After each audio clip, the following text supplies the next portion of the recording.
Այն ինչ որ եվրոպական համայնքը մշտապես քննադատում է այլ երկրների պարագայում, օրինակ մեղադրում է Ռուսաստանին, Մոլդովայի ընտրություններին միջամտելու կամ Թուրքիային, Բալկանյան երկրների ընտրություններին միջամտելու, ինքը անում է Հայաստանում։ Այսինքն լավ է, այս ձևաչափը լավն է, այս ձևաչափը պետք է մի օր գար Հայաստան, վատ է, որ գալիս է հենց այս ժամանակահատվածում եւ հենց այս մտադրությամբ։ Այսինքն լավ բանը վատ առիթով մեզ վրա փորձում են փաթաթել եւ սա իհարկե մերժելի է որպես քաղաքական որոշում եւ մոտեցում։ Գագաթնաժողովը, այսպես ասած, Նիկոլ Փաշինյանը փորձելու է վերածել իր նախընտրական քեֆի, նախընտրական խնջույքի։ Ակնհայտ է, որ բնական անվտանգային միջոցառումներից բացի Նիկոլ Փաշինյանը ամեն ինչ անելու է, որպեսզի եվրոպական հանրույթի ղեկավարները, իսկ դրանք մոտավորապես 40 երկրների պատվիրակություններ են, մի մասը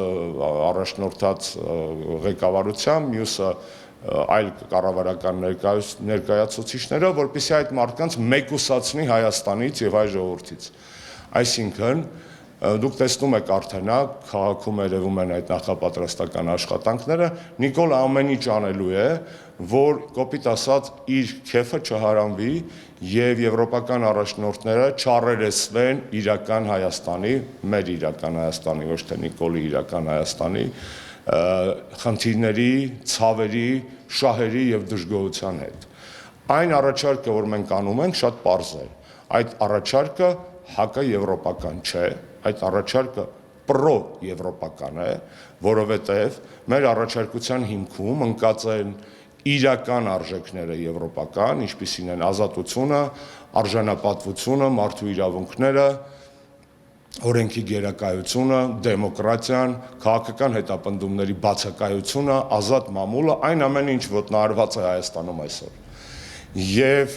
չգիտեմ, գիտեք արդեն թե չէ, կա համապատասխան պաշտոնական կայք, բացվել է եւ իրենք ունեն իրենց խորհրդանիշը։ Երկու sense կլորակներ են, ինչ որ բան են փորձել։ Հիմա ներկայացնում եմ ձեզ մեր կողմից առաջարկվող միասնական պայքարի խորհրդանիշ, հակախորհրդանիշ, իսկ իրականում այս խորհրդանիշը ավելի եվրոպական է, քան այն, ինչ որ եվրոպացիները հրամցնելու են որպես իրենց բրենդ։ Մեր առաջարկած խորհրդանիշը սա է։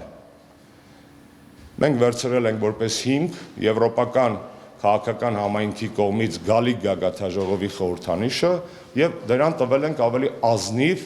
տեսք, որովհետեւ Հայաստանում պարզապես երկու բաներ չեն, այսպես ասած, կլորակներ չեն։ Հայաստանում այդ կլորակները կանդալներ են։ Հայաստանում իրենք գալիս են այստեղ ոչ թե ժողովրդավարություն քարոզելու, այլ գալիս են հիփոկրիսի երկդիմիություն քարոզելու։ Եվ մեր ուղերձը եվրոպական հանրույթին հետևյալն է. սա է այսօրվա Հայաստանի իրական պատկերը, կանդալված մարդ, կանդալված ազգ, կանդալված պետություն։ Եվ մեր կոչը իրենց շատ պարզ է. դադարեք երկդիմիությունը, stop hypocrisy եւ stand for democracy, կանգնեք ժողովրդավարության կողքին։ Սա եվրոպական արժեքների եւ հայկական իրականության մեկտեղման սիմվոլիկա է, որ մենք առաջարկել ենք օգտագործել ասուլիսից անմիջապես հետո այս լոգոյի ֆայլերը բարձր, այսպես ասած, որակով կտեղադրվեն համապատասխան հարթակներում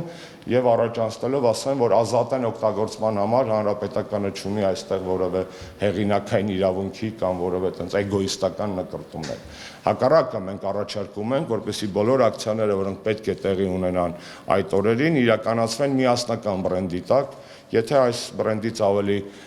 իմաստալից եւ ավելի կրեատիվ լուծում կգտնեն ուղերձի իմաստով մեր ընդդիմադիր մյուս գործընկերները, խնդրեմ, եթե ոչ սա իրենց տրամադրության տակ է։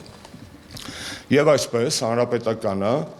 մշակել է միջոցառումների ծրագիր,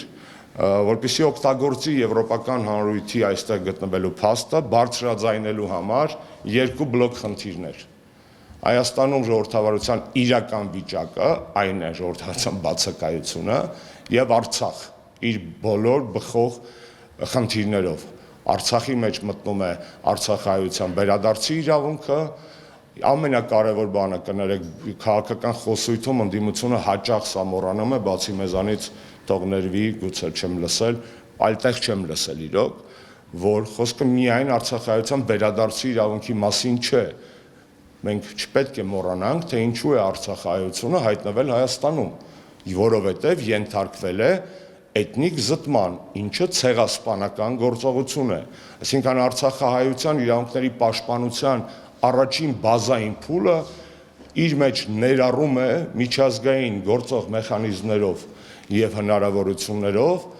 այդ էթնիկ զտման ցեղասպանական գործողության հետ կապված դիվանագիտական եւ քաղաքական ջանքեր։ Այո, հետո վերադարձի իրավունք, նյութագույքային իրավունքներ, շատ կարևոր հոգևոր մշակութային ժառանգության պահպանության եւ պաշտպանության իրավունքներ եւ իհարկե հայ ռազմագերիների հարցը Բաքվում, այդ թվում Արցախի ռազմաքաղաքական ղեկավարության պատանդառումը։ Այսինքն մենք երկու բլոկ խնդիրներ ենք պատրաստվում բարձրաձայնել։ Այս միջոցառումները ներառելու են իրենց մեջ ինչպես բովանդակային մասնագիտական հարթակներ, այստեղ մենք դիմել ենք եւ առաջարկել ենք տարբեր հասարակական կազմակերպություններին, որպեսզի իրենք մեր աջակցությամբ, եթե կարիքը կա, ստանձնեն այդ առաջամարտիկությունը, օրինակ պատմել բազմալեզու ձևաչափերով Հայաստանում արկա իրավիճակի մասին փաստաբանների, իրավապաշտպանների, իրավաբանների, լրատվական միջոցների ներկայացուցիչների շուրթերով, այնպես էլ մենք առաջարկել ենք եւ իրականացնելու ենք նաեւ քաղաքացիական ակցիաներ, որոնք իրենց մեջ կրելու են հենց այս իմաստը՝ դեմոկրատիայի ճգնաժամ եւ Արցախ որպես խնդիր մեզ համար։ Ավելին, ես կարող եմ ջուր խնդրել, Հենրիկ ջան, ջուր կարող եմ խնդրել, ջուր կարող եմ խնդրել, շնորհակալ եմ, մերսի։ Եվ ավելին, գիտեք, որ Հայաստանի մի շարք աջակցություն կներեք։ Գիտեք, որ Հայաստանի մի շարք քաղաքական կուսակցություններ անդամակցում են եվրոպական տարբեր ընտանիքներին եւ մեր առաջարկությունների մեջ նաեւ կա նամակի նախագիծ, որը մոտ օրերս մենք կքննարկենք մեր այլ գործընկերների հետ, որի գաղափարը հետեւյալն է. անկախ մեր քաղաքական տարաձայնությունից Հայաստանի ներսում, անկախ նրանից, թե մենք ինչ գաղափարական հիմքով որ քաղաքական ընտանիքների անդամ ենք, մենք հայկական կուսակցությունների ներկայացուցիչներս, որոնք անդամակցում են այս կամ այն եվրոպական քաղաքական ընտանիքին, պետք է միասնական բողոքի, դժգոհության եւ իրականության ձայն բարձրացնենք, եւ մենք առաջարկելու ենք այդ նամակի տակ միացյալ ստորագրահավաք անել,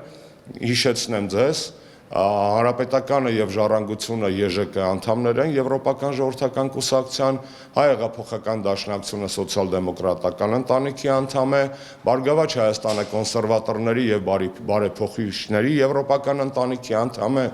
ՀԱԿ-ը եւ Լուսավոր Հայաստանը լիբերալ-դեմոկրատական եվրոպական քաղաքական ընտանիքի անդամ են, որքանով ես տեսնում եմ նաեւ հայաքվեն աշխատում է եվրոպական մեկ այլ քաղաքական ընտանիքի հետ, եվրոպական պատրիոտների հետ եւ այստեղ պետք է նաեւ բանակցենք Արցախի կուսակցությունից մեկի հետ, նախկինում ազգային ժողովի նախագահ պարոն Ղուլյանի ղեկավարած կուսակցության հետ, որը ժամանակին անդամ էր Եվրոպական ազատական ալյանսին,